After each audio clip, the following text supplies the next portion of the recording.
सी programming language में arrays को क्यों इस्तेमाल किया जाता है और किस तरह से इस्तेमाल किया जाता है। Array group of consecutive memory locations. हम एरे को एक ग्रुप भी कह सकते हैं जो लगातार मेमोरी लोकेशन में स्टोर होता है। ग्रुप किसका? वेरिएबल का। तो जब आप एरे क्रिएट करते हैं तो हमेशा याद रखिए एरे के एलिमेंट एक कंसेक्यूटिव मेमोरी लोकेशन में स्टोर होंगे। हर एक मेमोरी लोकेशन में एक एलिमेंट स्टोर होगा, या फिर हम हर मेमोरी लोकेशन को एक एलिमेंट भी कह सकते हैं। नेम और type of each element is same. जब भी आप एरे डिफाइन करेंगे तो एरे का नाम और डेटा टाइप सेम होगा किसका? हर एलिमेंट का। तो यानी कि एरे के हर एलिमेंट का नेम और डेटा टाइप हमेशा सेम रहेगा, उसको आप अलग अलग नहीं कर सकते। जब आप एरे को डिक्लेयर करते हैं तो उसके नाम और साइज के साथ डिक्लेयर करते हैं। किस तरह से? सबसे पहले आएगा डेटा टाइप, उसके बाद आएगा एरे का नाम, और लास्ट में ये जो ब्रैकेट आप देख रहे हैं स्क्वायर ब्रैकेट, इसमें आएगा साइज। एक एग्जांपल लेके देखते हैं। इंटीजर टाइप का ए एरे आपने डिक्लेयर किया जिसका साइज कितना है? 5। तो यानी डेटा टाइप हुआ इंटीजर, एरे का नाम हुआ ए और साइज हुआ 5। बिल्कुल ऐसे ही आपने कैरेक्टर टाइप का एक एरे जिसका नाम नेम है डिक्लेयर किया, जिसका साइज कितना है? 20। तो इसमें टोटल 20 एलिमेंट्स हैं, इसमें टोटल 5 एलिमेंट्स हैं। ये जो लाइन आपने देखी इंटीजर A5, ये क्या क्या आपको बताती है देखते हैं। ये लाइन बताती है कि डेटा टाइप क्या है? इंटीजर, एरे का नाम है A और एरे का साइज है 5। तो आप एरे के टाइम पर एक बात हमेशा याद रखिए कि कंप्यूटर काउंटिंग स्टार्ट करता है 0 से। तो अगर एलिमेंट 5 हैं तो काउंटिंग 0 से स्टार्ट होगी, तो 0, 1, 2, 3 और 4 टोटल ये 5 एलिमेंट्स स्टोर होंगे।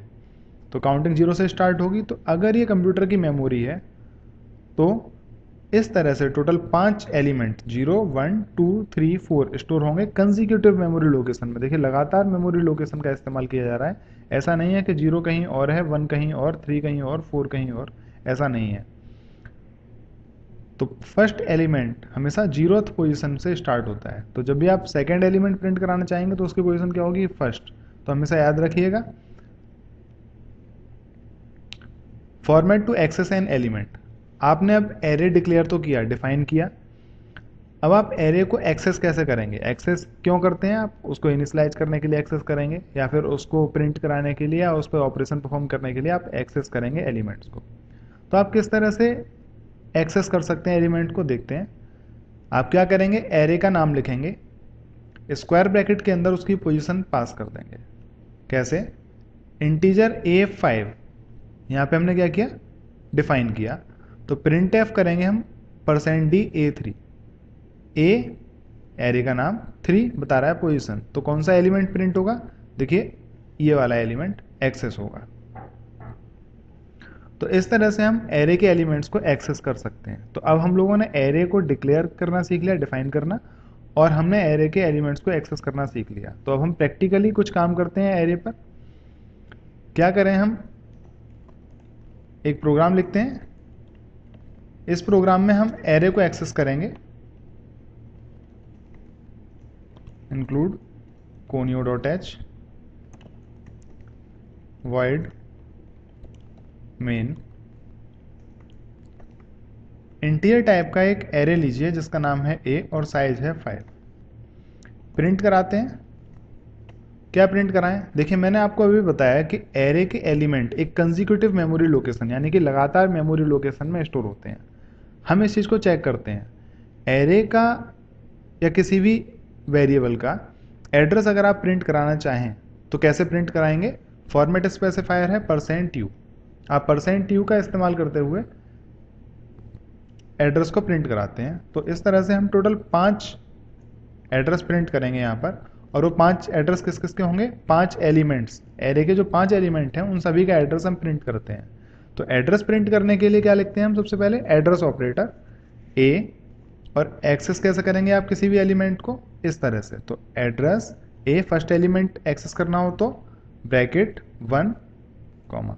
इस तरह से आप एरे के एलिमेंट्स को एक्सेस करेंगे, और हम हर एलिमेंट को एक्सेस करने के बाद उसका एड्रेस प्रिंट कराना चाहते हैं। क्यों? क्योंकि हम जानना चाहते हैं क्या वाकई ये कंसेक्यूटिव मेमोरी लोकेशन पर स्टोर होता है। इस तरह से हमारे पास पांचों एलिमेंट आ गए। देखिए first element, second element, third, fourth, fifth element. Last में गेट ch लगाते हैं और मेन को क्लोज करते हैं। अब हम अगर प्रोग्राम को रन कराएंगे तो आउटपुट क्या आना चाहिए? 5 मेमोरी लोकेशन प्रिंट होनी चाहिए जो लगातार हो, कंटिन्यूस हो। रन कराते हैं प्रोग्राम को। जब हमने प्रोग्राम को रन कराया तो देखिए आपके सामने जो आउटपुट है उसमें क्या प्रिंट हो रहा है?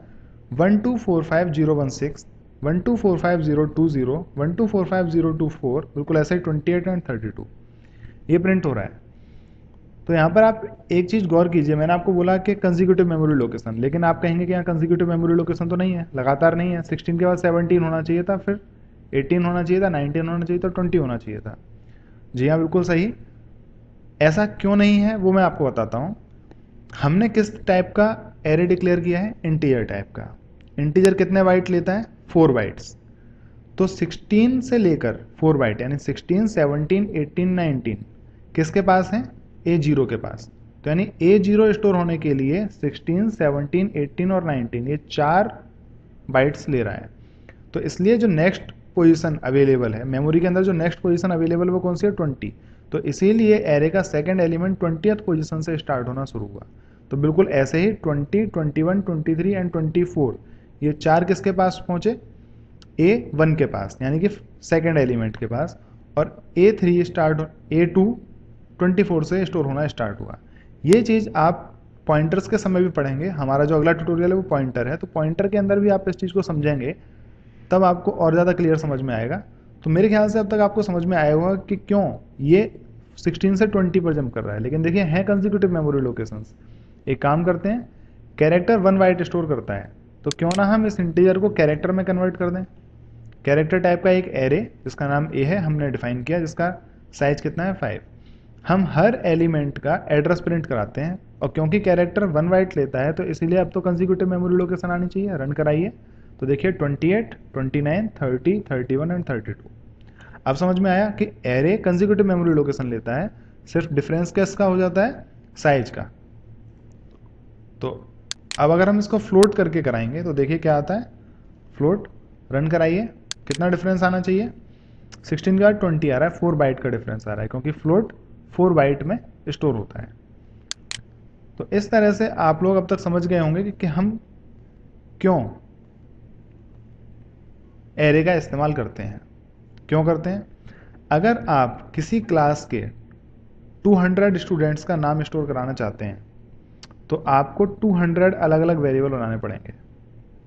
लेकिन अगर आप एरे का इस्तेमाल करेंगे तो आपको सिर्फ एक वेरिएबल बनाना पड़ेगा जिसका नाम होगा नेम, और आप 200 स्टूडेंट्स के एड्रेस को स्टोर करा सकते हैं सिर्फ उसके साइज को देकर।